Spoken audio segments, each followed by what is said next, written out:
Hi, this is Kevin Ford from supportandmotivate.com. I'm talking to you here today from Boy Scout Canyon within the Black Canyon of the Colorado River. I'm about 3 miles downstream from the Hoover Dam. The river is just that way, another quarter of a mile, and then up the river is Gold Strike Canyon with the hot springs, and downstream is Arizona Hot Springs with another nice hike in. And this is the first time I've been here, and this is by far the gnarliest of the three in terms of difficulty of hike. I'll show you some pictures here of some of the stuff we came down.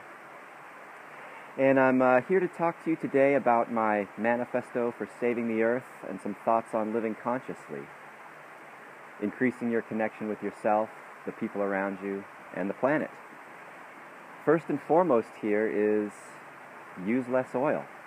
We're all watching the degradation of the planet, saying someone should do something about that.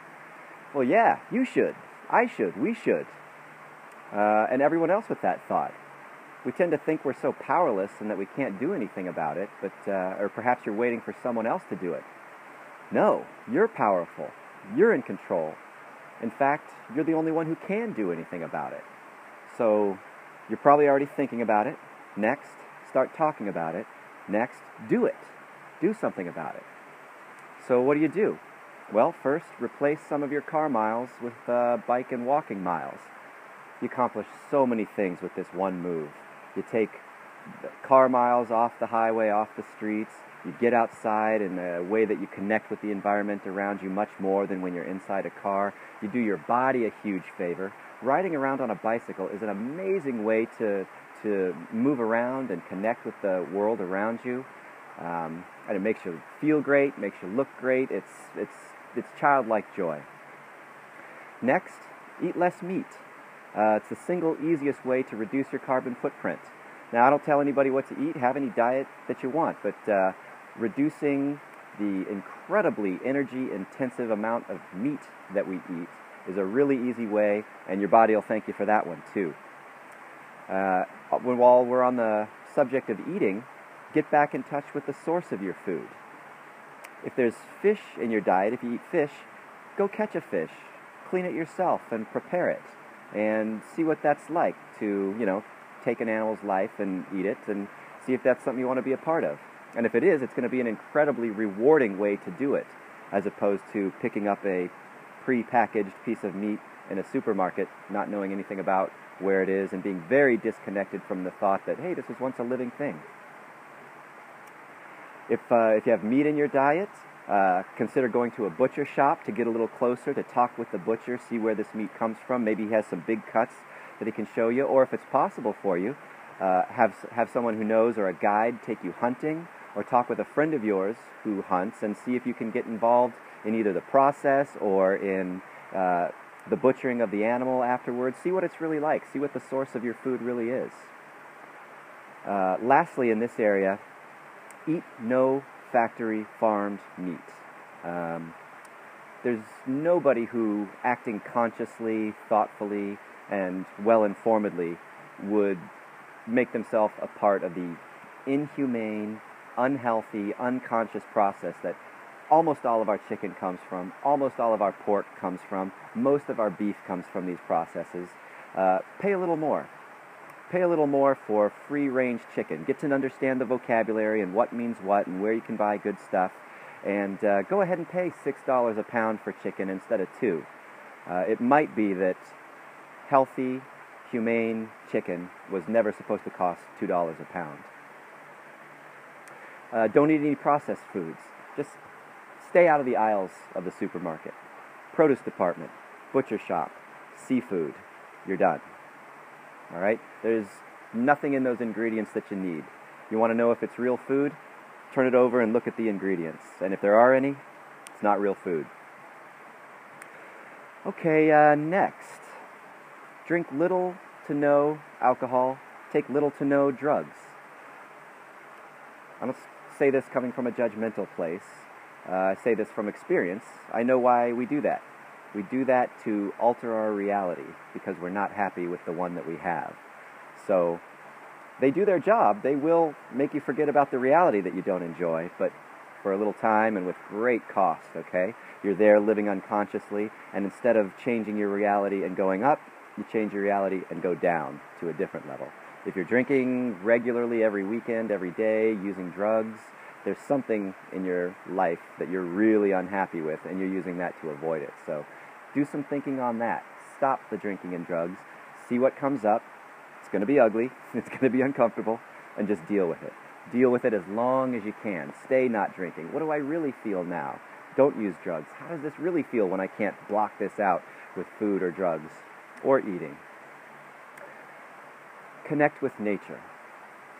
So many good reasons to do this. Get out into nature, and first thing that happens is the messages bombarding you when you're in a man-made environment start to slough off. The hundreds of intentions constantly coming at you begin to dissipate from your mind. Nature doesn't have any intention for us other than survive, abundance, have fun, be careful maybe. And when that happens, you can start to get a little closer to that presence, to really being here.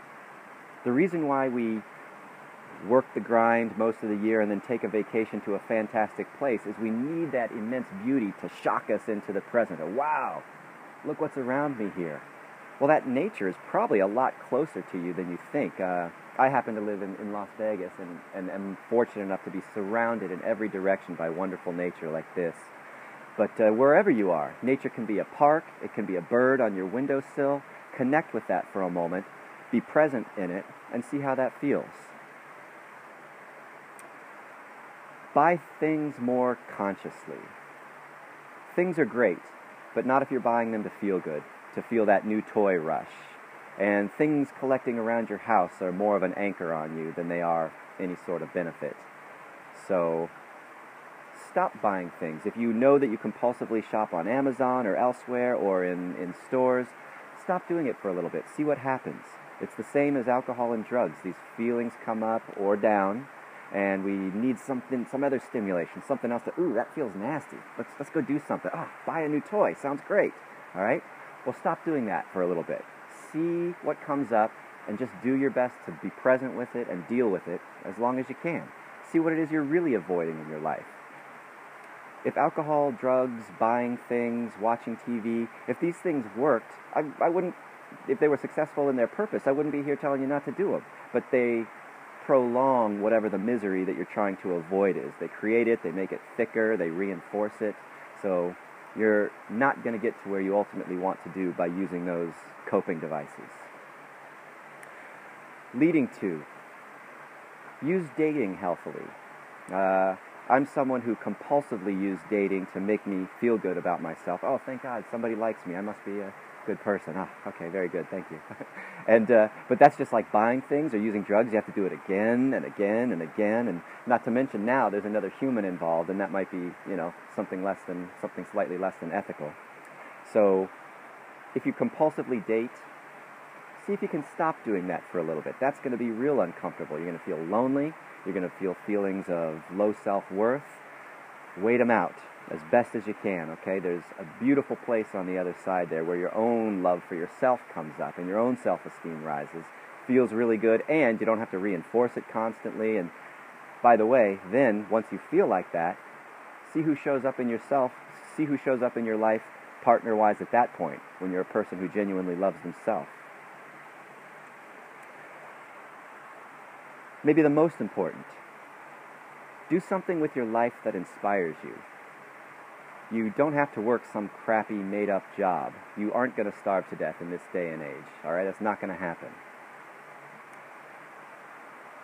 Maybe the single most important thing, and stopping some jobs, some perhaps marketing, finance, accounting, who knows what it is, that you're really not into, but it seemed like a good idea, and that was the path that was laid out before you. You can tell deep in your heart that that's not what you're here to do. That's not fulfilling to you.